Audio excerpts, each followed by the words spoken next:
Okay, so a lot has been going on in the last 2 days in Syria. For anyone that hasn't heard, there's a major rebel offensive. So I figured I'd give an update on the situation for anyone that's not keeping up with it, because it's still not really been picked up by mainstream media yet. There are articles slowly coming out, but nothing like what you'd expect for something of this caliber. So it all started about 2 days ago. And we can see that if we go back in time on the live Syria map here to I think the 26th was when it began. Yeah. So you can see here, we go back to the 25th when it loads. This was the original line of contact. Now, this has remained the same as far as I'm aware since March of 2020 when the last ceasefire was signed. That followed a regime offensive in late 2019 that ended in early 2020, where they regained all of the western Aleppo countryside here. So this has been stagnant for about 4 years until about 2 days ago when everything kicked off. So I've got an article here. This is 2 days old. Okay, so we've got this article here from 2 days ago when everything first kicked off. And we're just going to give it a read for a second.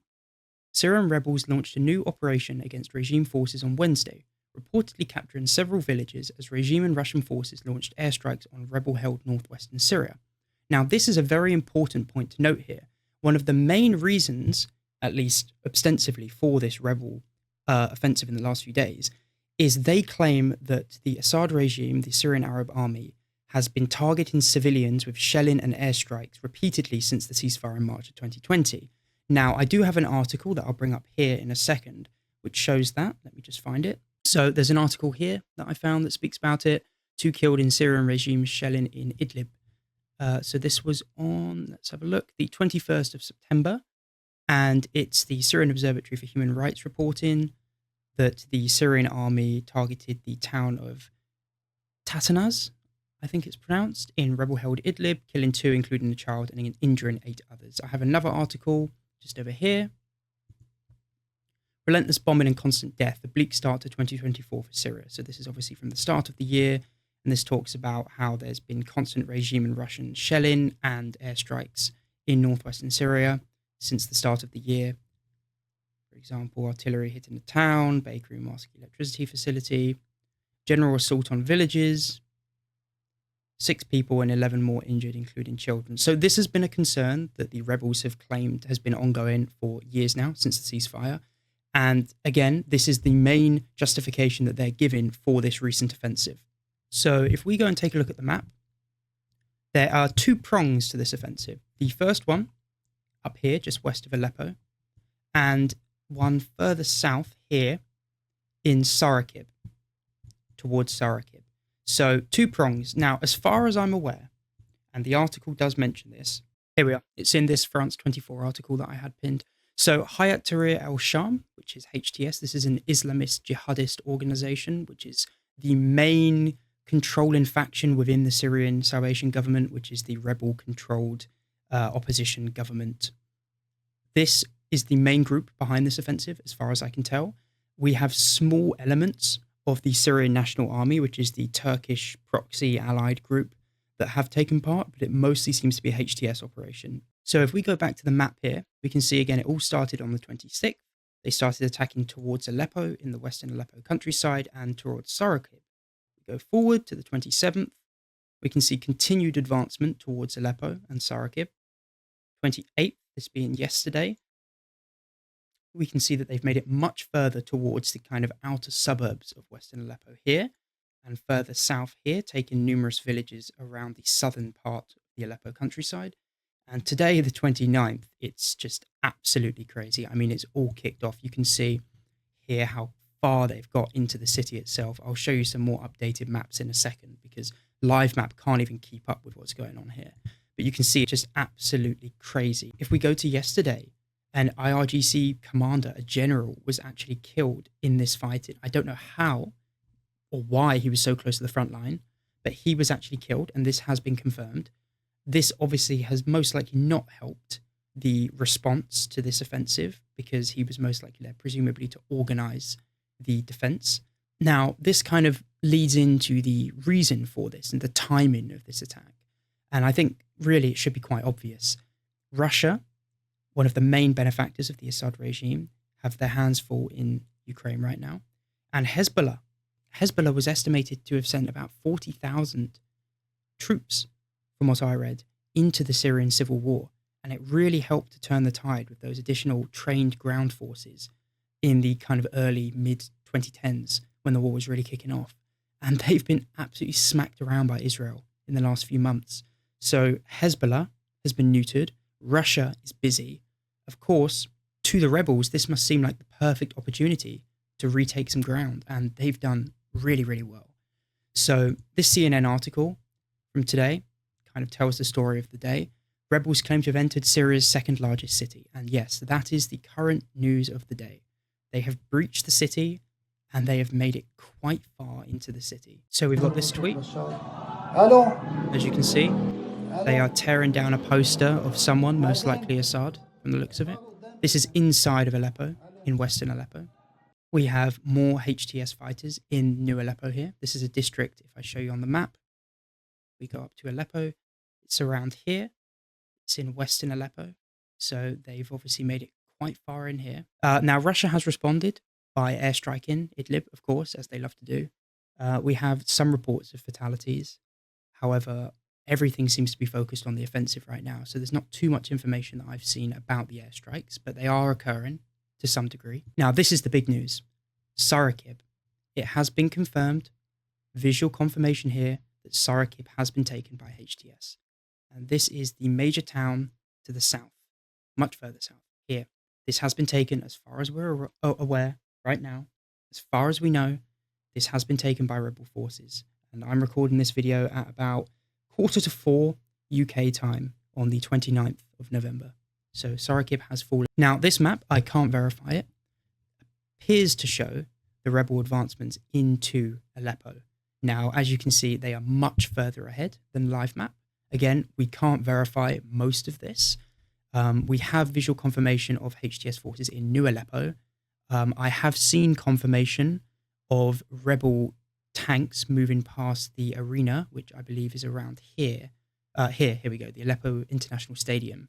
But I haven't seen any visual confirmation yet of them making it this far into the city. This is crazy. We also have videos like this that have come out of huge caches of SAA weapons being taken by the rebels.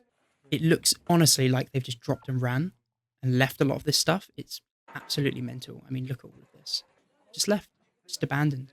I really do think they've been taken completely by surprise here. From everything that I'm seeing, that's what it looks like. So I wanted to read this as well. This is the Turkish Foreign Ministry spokesperson's comment on the situation. So if we read further down from here, this is in respect to the Idlib situation. So maintaining stability in Idlib and nearby regions at our border's 0 point remains a priority for Turkey. We have warned on various international platforms that the recent attacks on Idlib have reached a level that would undermine the spirit and functioning of the Anstanda agreements and cause serious civilian casualties, and we have noted that these attacks must be stopped. As a matter of fact, the recent clashes have led to an undesirable escalation of tension in the region. Now, obviously, Turkey here is making the assertion that the recent attacks, the shelling and the airstrikes from the Syrian regime have led to this situation. Now, we don't know how much funding there is and how much cooperation there is between HTS, Syrian Salvation Government, whatever you want to call them, FSA, some people even call them these days, although I don't really think that's accurate, and Turkey. I've read things from both sides. You know, some people claim that Turkey secretly gives them all their weapons, and some people claim that Turkey gives them absolutely nothing and they're completely separate, and that the Turkish-backed rebels are not involved in this. And it seems, at the moment, the lion's share of them aren't. This does seem to be a mainly HTS-led operation. So we don't know, but obviously here, from the looks of it, Turkey is putting the blame solely on the regime for this escalation. So this is another video I just thought was interesting. This shows Syrian regime rocket fire from inside of Aleppo. This is at least a few hours old at this point.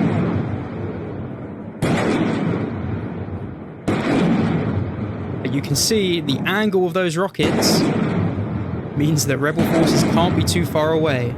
Now, this is a picture that came out. This is purportedly showing regime troops fleeing Aleppo.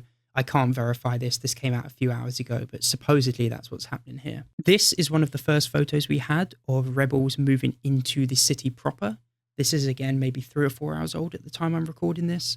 But as you can see, it just shows rebel militants on trucks here trusty Toyotas most likely moving into the city. This is quite an interesting video I found. So this is a picture of the Ayatollah Khomeini being torn down by a rebel fighter. This is again in western Aleppo, in the region, I think outside of the city from the looks of it, but you can see quite a bit of bad blood between the rebels and the Iranian regime, obviously stemming from their support of Hezbollah. We had this footage that came out earlier. This shows university students being evacuated from the Aleppo University as the rebels approach the city. Unfortunately, again, lots of innocent civilians will be caught up in the fighting here, and it is sad to see. Now, this footage here is some of the first visual footage we had of rebel fighters inside of the city. Aleppo, again, you can see them. This is around the new Aleppo neighborhood, as far as I can tell, in the west of the city, but this came out quite early in the afternoon. This shows the rebels moving into the city for the first time, as far as I'm aware, since 2016. They had a hold in the city, and yeah, you can see it shows HTS most likely, or potentially other rebel factions, moving into the city of Aleppo. This is in western Aleppo. Just absolutely crazy. Here's some more footage showing the same thing, most likely the same or a similar convoy of rebels moving into western Aleppo. But as you can see, they are well and truly within the city limits at this point. I mean, it's undeniable. They've stormed the city. They're blitzkrieging in. Just crazy. Absolutely crazy to see. I genuinely thought this war would just end as a stalemate. I don't think anyone would have expected this. Now, this is some very interesting footage that I haven't been able to verify, but supposedly this shows the entrance to the town of Al-Safira, and supposedly these are SAS troops that have retreated from Aleppo and moved into Al-Safira.